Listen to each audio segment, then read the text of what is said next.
East India company के आने से लेकर अंग्रेज़ों के जाने तक क्या क्या हुआ, हम कैसे गुलाम बने और कैसे मिली आज़ादी। आज़ादी को समझना है तो गुलाम बनने की कहानी भी ज़रूरी है। जब ईस्ट इंडिया कंपनी को 1600 ईस्वी में ब्रिटिश महारानी से कारोबार की इजाज़त मिली, तब वह भारत के फ्रेंच, पुर्तगाली और डच कब्जा जमा चुके थे। भारत से सूती कपड़े, रेशम, काली मिर्च, लौंग, इलायची और दालचीनी यूरोप जाने लगा था। ईस्ट इंडिया कंपनी का जहाज 1608 में सूरत पहुंचा। वहां पुर्तगालियों को डच ईस्ट इंडिया कंपनी की मदद से रास्ते से हटाया। फिर मुगल शासक जहांगीर से रिश्तों की मजबूती दी। यूरोपीय वस्तुओं के बदले भारतीय शासकों का दिल जीता। धीरे धीरे कूटनीति के जरिए उनके राजनीतिक मामलों में दखल शुरू कर दिया। ताकत भी बढ़ाते रहे। कंपनी ने मुगल से टैक्स में छूट प्राप्त कर ली थी। अब अफसर भी निजी कारोबार करने लगे थे और टैक्स नहीं चुकाते थे। इसका बंगाल के नवाब सिलाउद्दीन दौला ने विरोध किया। कलकत्ता में ब्रिटिश संपत्ति पर कब्जा जमा लिया। अधिकारियों को गिरफ्तार कर लिया गया।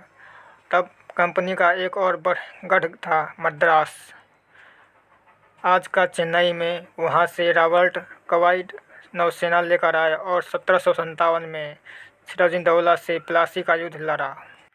सिराजुद्दौला के सेनापति मीर जाफर ने विश्वासघात किया और युद्ध में नवाब की मौत हो गई।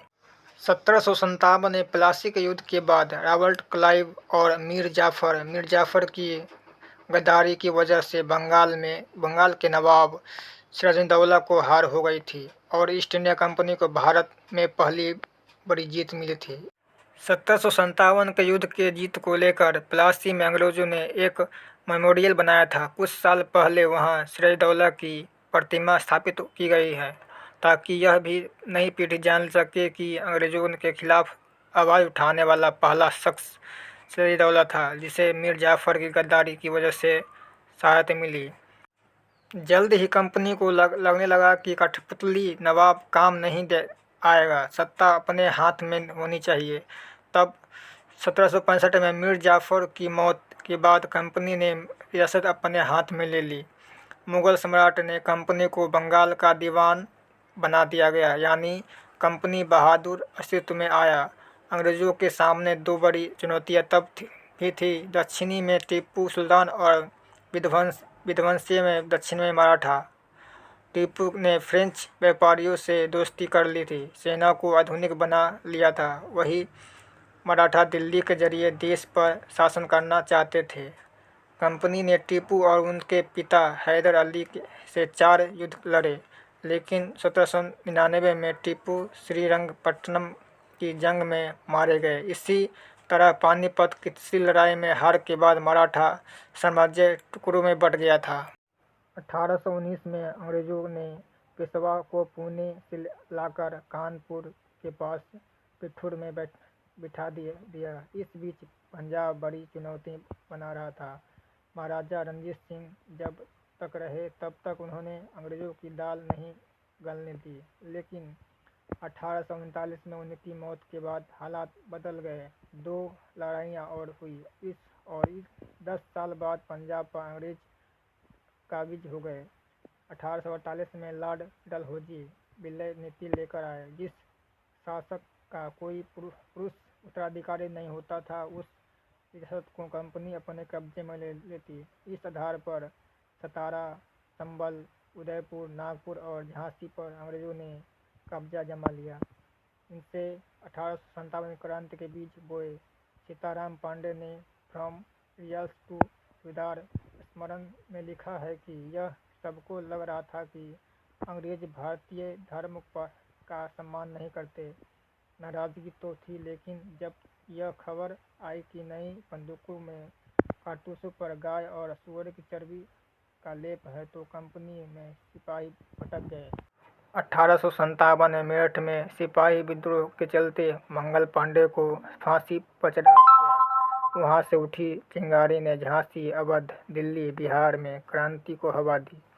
रानी लक्ष्मीबाई, बहादुर शाह जफर, नाना साहेब आदि ने मिलकर एक साथ बगावत कर दी। अंग्रेजों को खदेड़ दिया गया। इंग्लैंड की महारानी के शासन से गांधी तक कंपनी ने तब लंदन से फौज बुलाई। सितंबर 1857 में दिल्ली में फिर अंग्रेज़ों का कब्जा हुआ। मार्च 1858 में लखनऊ, जून 1858 में झांसी पर अंग्रेज फिर हावी हुए। ब्रिटिश संसद ने कानून पारित किया और भारत की सत्ता ईस्ट इंडिया कंपनी के हाथ से महारानी के हाथ में चली गई।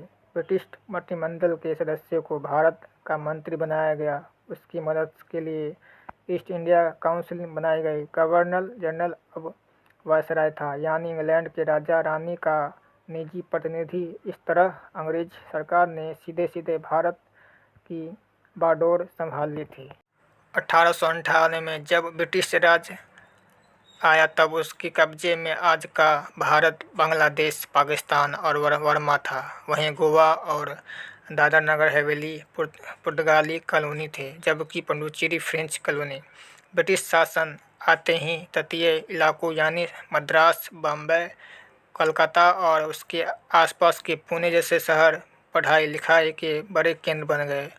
वहाँ संभवतः भारतीय परिवारों के युवा पढ़ लिख रहे थे। इसी दौरान सामाजिक सुधार शुरू हुए।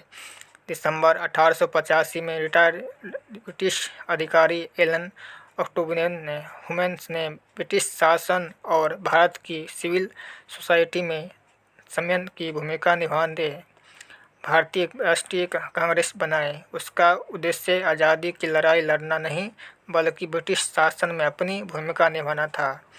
सुरेंद्रनाथ बनर्जी कलकत्ता में, महादेव गोविंद ओरांडे पूना में सक्रिय हुए। प्रार्थना समाज, आर्य समाज जैसे संगठन सक्रिय हुए। इसी दौरान 1906 में ढाका में मुस्लिम लीग ने आकर यह सामाजिक, धार्मिक और राजनीतिक संगठन की आगे राष्ट्रीय चेतना की प्रेरणा बने। 1905 में लॉर्ड कर्जन ने बंगाल का विभाजन किया। इससे बंगाल भड़क उठा। कांग्रेस नेतृत्व ने इसे बांटो और राज करो की नीति बनाया। बंगाल से उठी राष्ट्र की प्रचंड धारा से वंदे मातरम कांग्रेस का राष्ट्रीय गीत बना। बंकिम चंद्र चटर्जी के उपन्यास आनंद मठ के लिए इस गीत को रविन्द्रनाथ टैगोर ने संगीतबद्ध किया था। बंगाल में कलकत्ता समेत कई इलाकों में विदेशी कपड़ों की होली जलाई गई। पूरे देश में भंग आंदोलन की चिंगारी पहुंच गई। यह आग पूना, मद्रास और बॉम्बे में भी फैली। अंग्रेजी पढ़ाई का विरोध हुआ। पंडित मदन मोहन मालवीय ने 1910 में बनारस हिंदू विश्वविद्यालय की स्थापना की। वहीं ब्रिटेन में भी हालात बदल रहे थे। 1906 में लिबरल पार्टी ने चुनाव जीते और भारत को देखने का नज़रिया बदला। दोस्तों, वीडियो को अच्छा लगा प्लीज़ हमें कमेंट करके बताएं। और वीडियो अच्छा लगा हो तो प्लीज़ लाइक कर दे, कमेंट कर दे, शेयर कर दे और सब्सक्राइब कर दे। मिलते हैं नेक्स्ट वीडियो में, तब तक के लिए धन्यवाद।